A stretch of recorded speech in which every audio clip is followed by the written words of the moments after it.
आणि या प्राचीन संस्कृती सोबत बऱ्याच चांगल्या तर काही टाकाऊ रीतिरिवाजांची बांधिलकी आमच्या वाट्याला आली। त्यातलीच एक सैतानाला देखील कापर भरेल अशी परंपरा म्हणजे सतीची चाल।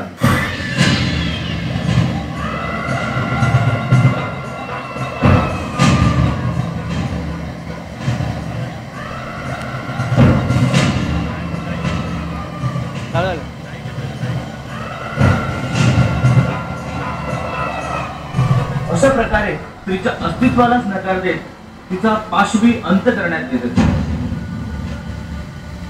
18व्या शतकापर्यंतच्या ह्या प्रथेला राजाराम मोहन राय यांच्या प्रयत्नाने कायद्याने बंद करण्यात आले। पण वास्तविक पाहता या प्रथा स्वरूप बदलून आजही अस्तित्वात आहेत। ती आग आजही धगधगत आहे।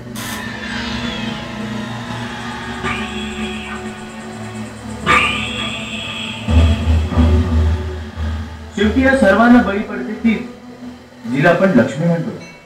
या लक्ष्मीने अर्थात स्त्रीने समाजाला वारंवार आपल्या कर्तृत्वाची आणि योग्यतेची स्थापना छत्रपती श्री शिवाजी महाराजांनी केली।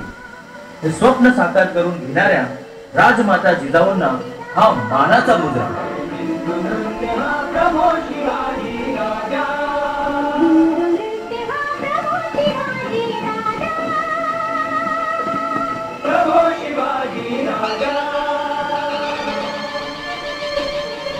ज्या ब्रिटिश सरकार पुढे हिंदुस्थानातील बहुतेक संस्थानिकांनी हत्यारे टाकली त्या ब्रिटिशांना आपल्या दत्तक पुत्राला पाठीवर बांधून तलवारीची धार दाखवणारी राणी लक्ष्मीबाई, मेरी झांसी नहीं दूंगी, त्या झाशीच्या राणीला आमचे कोटी कोटी प्रणाम।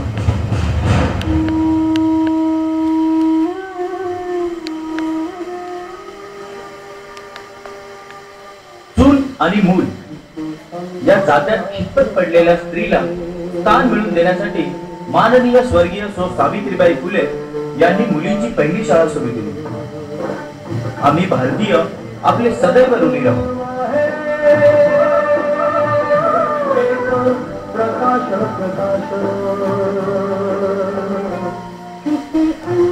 खलिस्तान वादांचा बिमोड आणि भारताची अखंडता कायम ठेवत मेरे खून का आखरी कतरा तक इस देश के काम आएगा अशी गर्जना करणाऱ्या जगातल्या पहिल्या आणि यशस्वी पंतप्रधान श्रीमती इंदिरा गांधी यांना अखंड भारताची मानाची सलामी।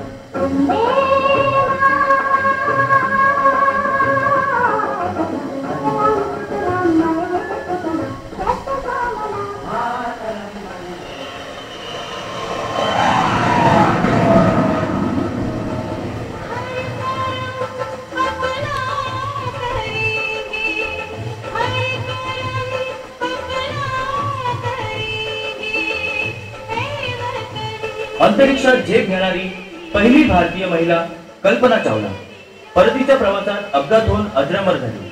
आमच्या तिरंग्याला सदैव तुझ्यावर गर्व असेल।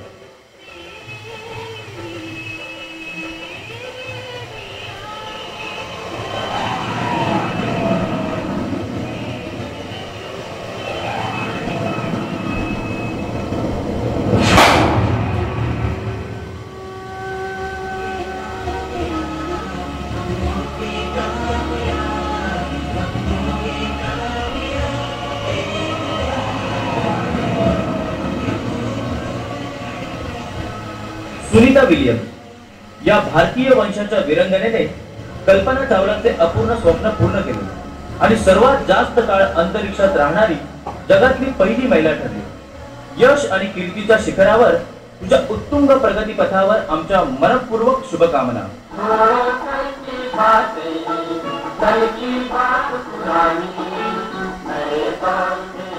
माननीय राष्ट्र अध्यक्षा सौ प्रतिभाताई पाटील यांची भारताच्या राष्ट्रपती पदावर नियुक्ती म्हणजेच इतिहासात झालेल्या चुकांचा माफीनामा आहे। आज स्त्रीने आपले अस्तित्व स्वतः रचले आहे आणि ही क्षमता अद्वितीय आहे।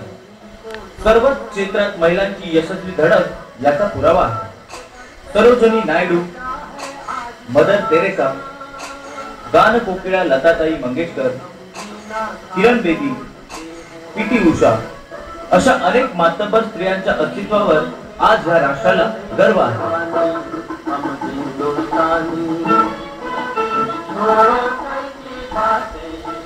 पण तरी देखील आमच्या 21व्या शतकाकडे निघालेल्या सामाजिक, वैज्ञानिक तसेच वैयक्तिक विचारांवर पुरुष प्रधान संस्कृतीचा कीट मात्र धुवून निघण्याची कोणतीही चिन्ह दिसून येत नाही. याचे हृदयविदारक, अमानवीय आणि राक्षसी उदाहरण म्हणजे विज्ञानाचा परिपूर्ण उपयोग करून सोनोग्राफीच्या नावाखाली मुलगा अथवा मुलगी अशी गर्भ चाचणी करून घेणे आणि मुलगी असल्यास गर्भातच तिची क्रूर हत्या करणे. सर्वात खेदजनक बाब म्हणजे या हत्येची सुपारी इतर कुणी देत नसून तिला जन्म देणारे तिचे पालनहार म्हणजे तिचे आई बाबा. त्याहून पाशवी आणि हृदय फाडून टाकणारी वास्तविकता म्हणजे जो राक्षस या निष्पाप जीवाला या जगात येण्याआधीच त्याचा निर्गुण खून करतो, हत्या करतो, तो नराधम म्हणजे आधुनिक युगातील देव, डॉक्टर. होय होय, डॉक्टरच.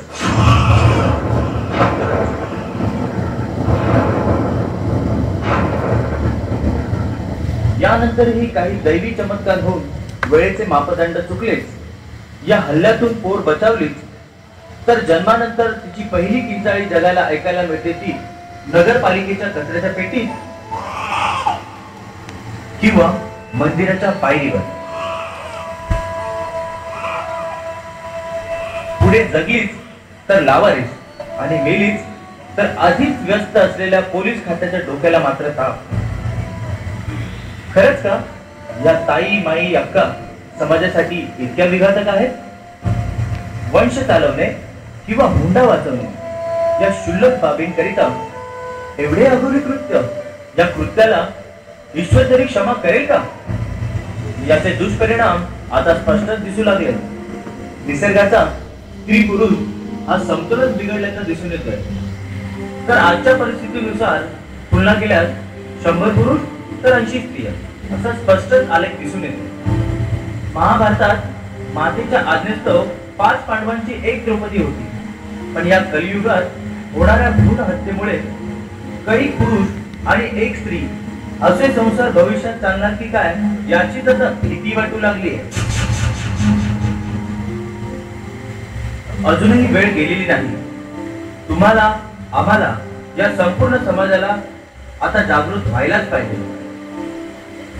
भ्रूण हत्येविरोधात कायदे तर अस्तित्वात आहेत, पण जोपर्यंत या भेदभावाला आणि अपराधी कृत्याला प्रत्येक व्यक्तीच्या मनातून धिक्कारलं जात नाही, तोपर्यंत या समाज विरोधक निष्ठुर प्रथेतून समाजाच्या अस्तित्वाला वाचविणे अशक्यच आहे.